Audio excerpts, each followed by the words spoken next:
It's good to be with you all. I appreciate the opportunity to share about our keyboards and the different versions of them and what they can help address. And so we'll go from there. I'm going to cut my camera and then we'll get started here. Yes, we are Kinesis Computer Ergonomics. We are the first United States-based company to come out with a fully functioning ergonomic keyboard way back in, I think it was 1991. So we've been around in this industry for a long time, considering it's a pretty young industry.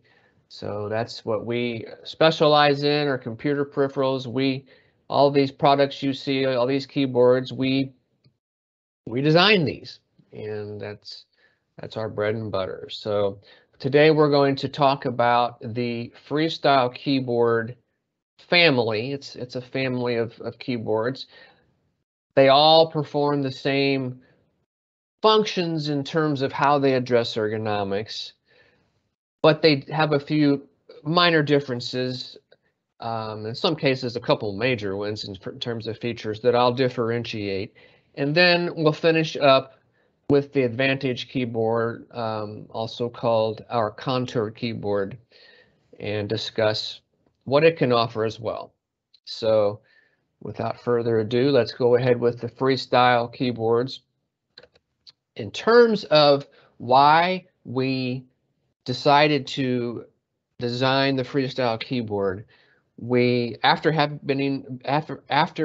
been in business for probably a decade and a half, we realized that there was need for an adjustable keyboard, something that was more adjustable than anything that was on the market at that time, which I'm referring to back around 2006, 2007, to help humans, whatever size or shape or typing habits we may have or may be, to help us be able to not have to adjust to the keyboard, but that the keyboard could adjust to us more. So that's the impetus for the design. And there's a lot of different ergonomic keyboards on the market, obviously. Some are more helpful than others, but many of them do have very good redeeming qualities and features. We just wanted to make something that went above and beyond all of that. And so that was one of our lofty goals that we were trying to accomplish. So with the Freestyle, and now with the Freestyle 2, which is the second version of it that had some updates, it addresses all 5 of the common keyboarding risk factors that we are aware of today, meaning ulnar deviation, wrist extension, mouse reach, high key forces, and pronation, in one product, with some accessories to help with that, namely pronation, but I'll explain that. But the idea is that one product is very flexible and can address a lot of different things at once. And so by itself, just the keyboard, used typing flat, it addresses 4 out of those 5 risk factors, everything but pronation. So wrist extension, ulnar deviation, the high key forces, and also mouse reach. By just using the keyboard, you can address those things. And then when pronation is an issue, when typing flat is uncomfortable for whatever reason or reasons, we have 3 optional accessories that can be attached to the keyboard to help address that. And what they do is they simply lift the inside edge of each key module so that the thumbs are higher than the little fingers, and you're no longer in that fully pronated position. I'll explain the differences between these in a few moments, but that's what they do. And you don't have to buy another keyboard. You can always add an accessory to the keyboard, the Freestyle 2 keyboard that you have. Whether you want the accessory when you buy the keyboard or sometime into the future, you decide you might need that, you have that option. So it's modular. The Freestyle 2, it's available both in PC and in Mac, and it's a traditional layout in terms of the keys. It's very similar to a laptop as far as that goes, and what I mean by that is layout, how like the directional keys, where they are located, things like that. It's very similar to a laptop layout, but it's small. It's only about 15 inches wide, and I do not know what that is in metric. I should have thought of that ahead of time, since I believe most of Europe uses the metric system. So sorry about that, but it's about 15 inches wide, which is quite small for a desktop keyboard.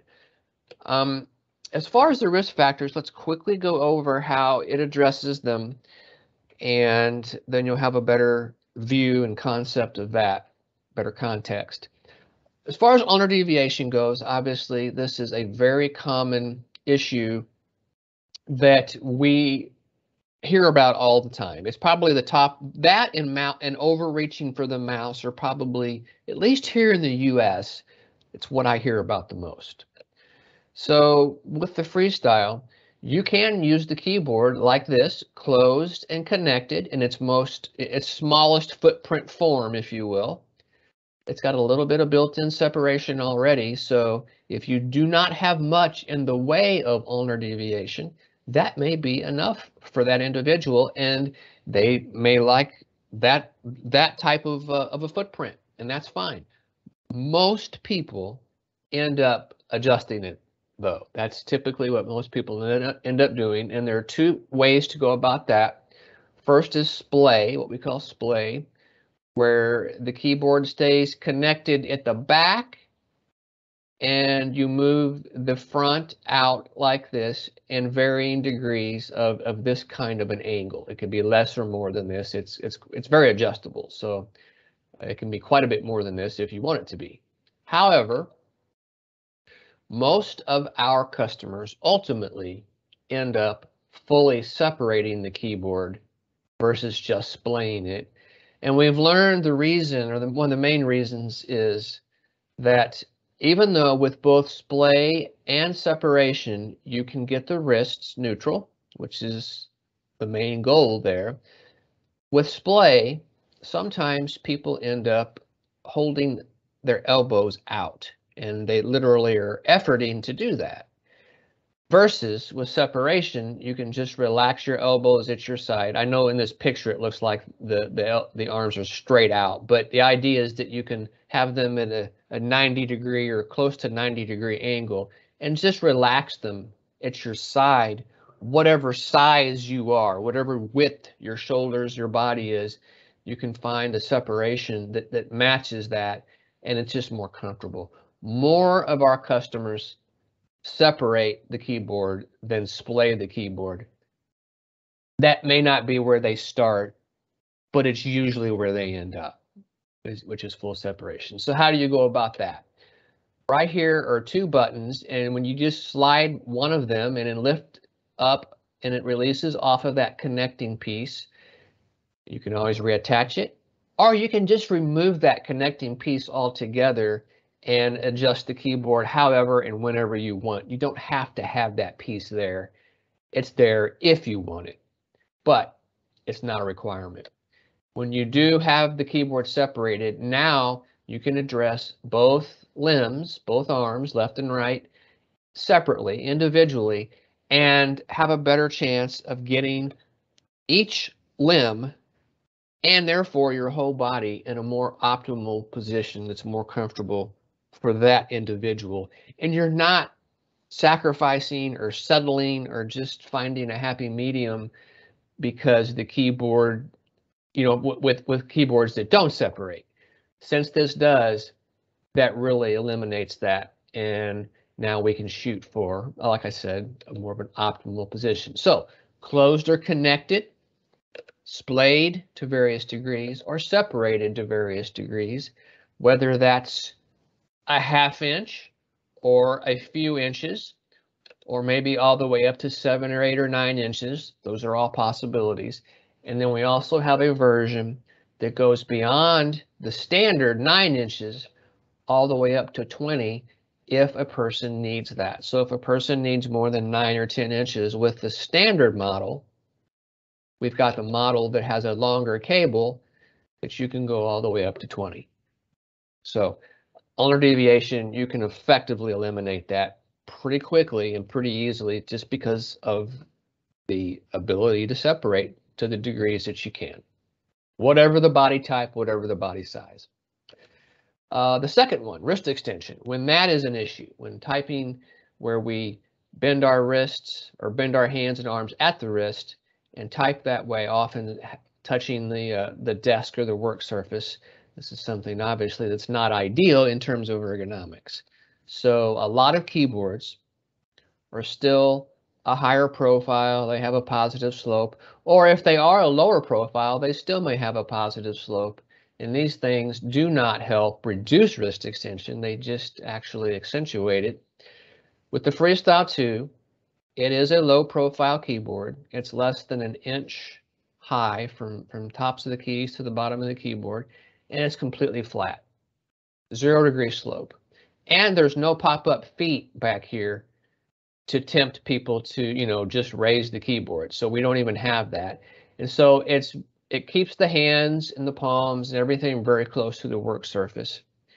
That said, if you're still concerned about a person dropping their wrists down and extending them, we have optional palm supports. These palm supports simply connect to the keyboard. They snap on. That way they stay with the keyboard and they do not float around or move around and become wrist rest. They are always palm support. So they support the palms to protect the wrists from ever making surface contact. So you don't have to be concerned about surface contact and wrist extension because the palm supports won't allow it. And again, this is partly because they're integrated and they connect to the keyboard. So that is an option if and when needed. And you can see here that there's just no way with those connected that the wrists are going to be able to drop down and extend to the work surface. So that's that. Mouse overreach, very common. Keyboards that are too big, too wide, coupled with the fact that we often reach way too much for our mice, our pointing devices. We're too dependent on reaching. Those things in combination can cause issues.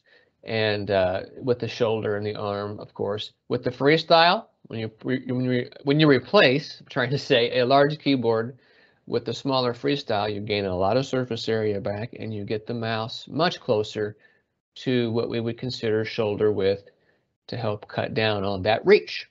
And then you can adjust the keyboard like we've been discussing to address the ulnar deviation, of course, the wrist extension.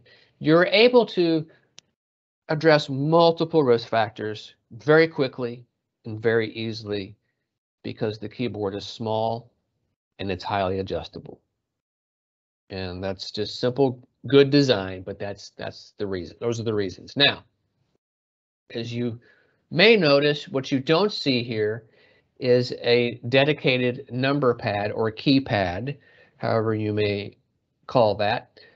But there are two options for that because we know that that can still be a need for certain people. Number one is we have an embedded 10 key in the right key module. You can see here these highlighted keys. You can turn that on and off to do light to moderate number pad work if that is something that is needed. The second option is a dedicated number pad, but it's freestanding. It's the Freestyle 2 keypad. Same low profile, it's very narrow, has a 2-port USB hub, and it can be placed anywhere. On the right, in the middle, in between the key modules, or on the left. It all depends on what that individual needs at that point of their day to be the most neutral and most comfortable. So you look at the keyboard, you look at the keypad, you look at the pointing device, whether it's a trackball or some type of mouse or a touchpad or whatever the case may be. You look at all three of those peripherals, and throughout the day, you may move those around to be more conducive to what you're doing at that time, so that things are easier and more neutral and more comfortable. So allow that to be dynamic and fluid, and not, statically place those items and never move them. You have the ability to kind of mix it up and move things around. Last couple things with the features of the Freestyle hotkeys. On the left side of the keyboard over here, we have some pre-programmed hotkeys, cut, copy, paste. These differ slightly whether you're on a PC or a Mac, but the concepts are all the same. Just ways to help cut down on unnecessary mousing and clicking where possible. Key forces. A lot of people don't think about the actual effort it takes to type, the actual typing part, pressing the keys.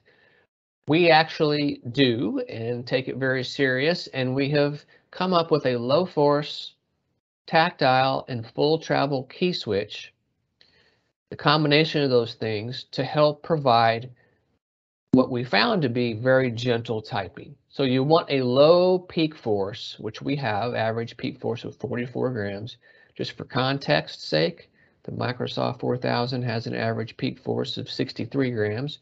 This is lower than a lot of keyboards, but still substantially higher than the Freestyle. So we truly do have a low peak force. Secondly, tactile feedback, where you feel the key activate.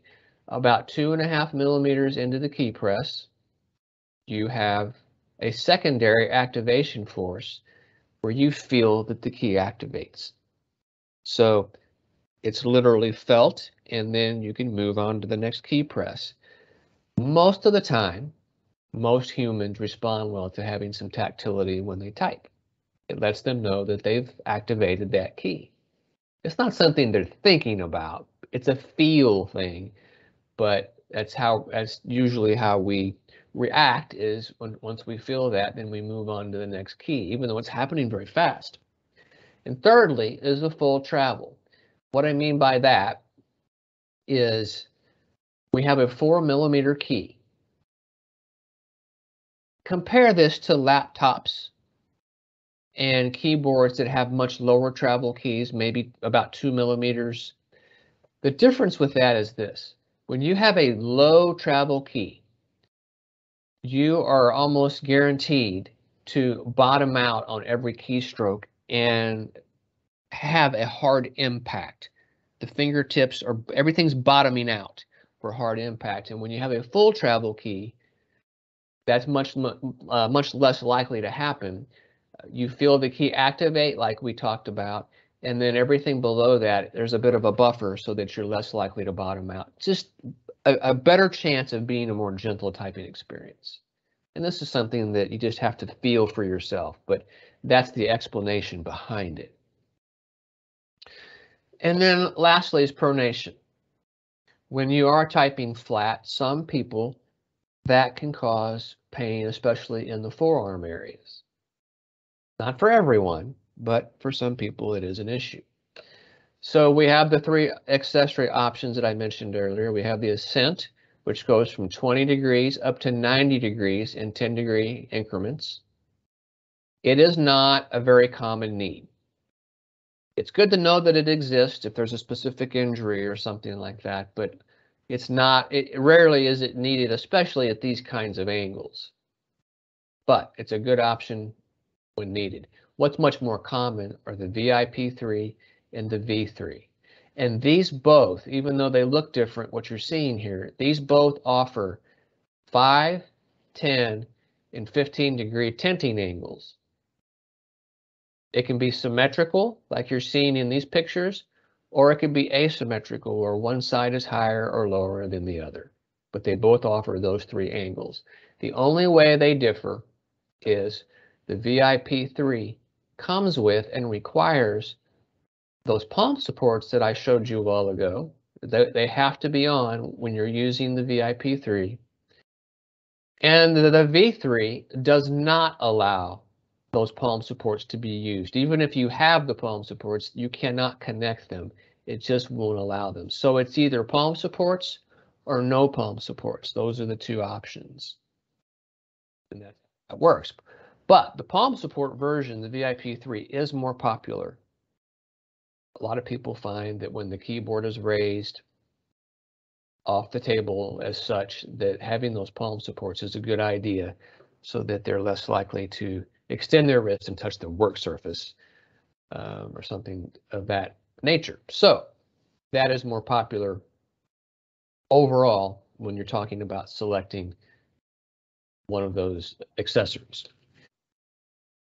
So to put the VIP3 accessory on, you simply snap the palm supports on the front, and then the legs insert in the bottom. There are instructions on each piece, so it's very easy to do. When the legs are flat, that's 5 degrees. When you want to go to the higher angles, you just snap the legs together, and that gives you the rigidity and the stability to go to the higher angles. Here it is from the front. When they're flat, again, 5 degrees. When you snap those moving parts together, that's 10 degrees. And then when you flip it, that's 15 degrees. So 5, 10, and 15 degrees are the 3 options. So now moving on to the Freestyle Pro Keyboard. This is the same principles in terms of ergonomics that we've been discussing, but it has a couple of advanced features. So as you can see, it's adjustable. It's the same basic idea. You can use the keyboard flat. You can use the tenting accessories. It has its own version of those. But the two differences are mainly this. Let me move forward here. One is mechanical key switches. Some people that know about mechanical key switches like them better. That may be more apt to be coders or programmers or perhaps gamers. Not everybody even knows what they are, but people who like them sometimes prefer them. This version has those. We utilize Cherry brand mechanical switches. When you're comparing these with our other non-mechanical switches, there's really no ergonomic benefit or advantage over let's say the non-mechanicals of our switches, the ones we have on the Freestyle 2. But it's a preference, a user preference, a feel thing. So there's 2 versions. There's a cherry brown, which is a tactile switch, meaning you feel it activate. These are a little louder, clickety clackety sounding, if that makes sense, if you've heard that. But they are still considered low force, full travel, and definitely ergonomic as far as that goes. The second switch option is a cherry red. It's not tactile, it's linear, meaning there's no tactile feedback. Sometimes gamers like these because these switches may feel a little faster as far as when they're pressing really fast. Sometimes that's something they prefer. And these are also more quiet. They're not as tactile, obviously, so they're not as loud. So these are more quiet. If you're in a noise sensitive setting, these may be a better option for that. So there's more information on those available, but that's the main difference between the cherry browns and the cherry reds. The other advanced feature is the fact that you can customize the Freestyle Pro with different layouts, macros, remaps, those types of things. And how that's done, there's an onboard application called the Smart Set app. This is something that lives with the keyboard. It comes with the keyboard. It stays with the keyboard. It's so to speak, it's in the keyboard, if you will. And you can pull it up on your screen. And this simply gives you the ability to go in and modify or create special layouts, make minor changes, make major changes, whatever the case may be. You have up to 9 different layouts that you can do that with. PC, Mac, Linux, Windows, Dvorak, all kinds of possibilities for people that want to have that kind of customization available. Second thing is macros. You can create many macros, hundreds and hundreds if you want, or just a couple. Bottom line is, whatever you're doing repetitively, you can have single key or multiple key macros, whether you're just using one key or maybe a code trigger like shift or control and then a secondary key to perform something that would normally require you to type a lot more. So you can cut down on unnecessary typing by programming in simple macros. Thirdly is remapping. And all that means is you can remap the function of one key to anywhere else. So if you would happen to want F1 to be this key instead, you can tell it to do that. Or if you wanted, print screen to be F6, you can remap that and that key would act as print screen. Switch any key, the function of any key on the keyboard to anywhere else. Remapping lets you do that. And you can control the speed as to which these things happen. Lots of possibilities here, but the main issue is you can customize the keyboard in a few different ways to make it more efficient and effective for the way that you work. So those are the two main differences between the Freestyle 2 and the Freestyle Pro, or the customization and the mechanical key switches. The Advantage keyboard. And this addresses the exact same risk factors that we just talked about, except it does it in its own way. It's very progressive looking, as you can tell, but it is a keyboard that has been around for 30 years. This design is 3 decades old and beloved by coders and programmers and authors, and I've been using it for 16 plus years myself. This is a great keyboard, but it is something that takes a little bit of getting used to. You do more work with your thumbs, so it takes a little bit of time to acclimate to, but once you do, in most cases, with most people, you can end up typing faster with less effort. I can attest to that for myself. This is what I do prefer, but again, it is progressive, and it is also a more expensive keyboard than the Freestyle 2, and it's not adjustable in this version. But as far as the risk factors, like we covered a while ago, same thing, owner deviation. Well, the Advantage keyboard has built-in separation, so it's already built in. And that it is designed for, I believe, the 95th percentile of, I believe, U.S. adults or something like that. So it fits most adults in terms of a good amount of separation to have the wrist straight and be closer to shoulder width. See here, person typing on that with that, and their wrists are obviously not deviated. Secondly, pronation, when that is an issue, the Advantage keyboard has a 20-degree angle. It's built in. The thumbs are higher than the pinkies, and so that definitely reduces forearm pronation. You can see here, very natural hand posture for typing. Thirdly, finger extension. The key wells are concave. So what this does is this allows the fingers to drop down naturally, curl down naturally, and have less of a reach from key to key. So it takes less effort and movement from key to key to type. So you're not extending your fingers as much because of that. So it's a very natural hand posture, and there's less reach. Wrist extension. When that is an issue, the Advantage has built-in palm supports so that your palms are supported and the wrists never make surface contact, just like with the Freestyle. It's just that these are already built into it. You can see here, palms are supported and the wrists never make any contact with the work surface. Thumb keys, I already mentioned these briefly.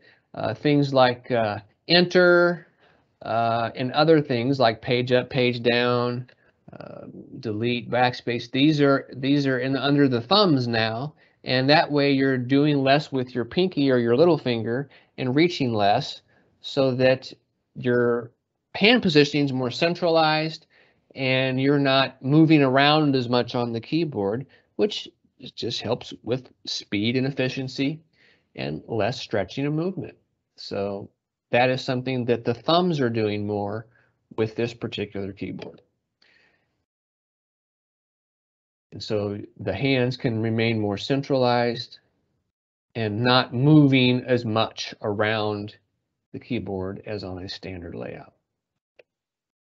Last couple things, the keys have a vertical layout. They're vertical and orthogonal, which just means that the keys are a little bit closer together. And so, again, that just helps with speed. You're literally moving less from key to key. And when you get used to that, it just takes less effort. There's an embedded 10 key in the right key module that you can toggle on and off as well. You can see here it's legended on the fronts of the keys. So that's available, as well as a separate keypad if you prefer that. The keyboard is actually smaller than it looks. Here's a Microsoft Natural 4000. Here's the Advantage. So it is actually a few inches smaller than the very popular Microsoft 4000. See here when you replace it, you can gain several inches back. So it is not a large keyboard. Also has the option of the mechanical key switches, just like the Freestyle Pro Keyboard, the cherry browns, the cherry reds. So that's all the same that we talked about. Same options there for the key switches. And then lastly, you can also customize the Advantage keyboard just like you can the Freestyle 2. It has its own version of that application that you can pull up on your screen for programming, for macros, for remaps, layouts, and whatnot. Same concept you can customize to help you be more efficient. And that's the Advantage keyboard. And that's all I have for you today.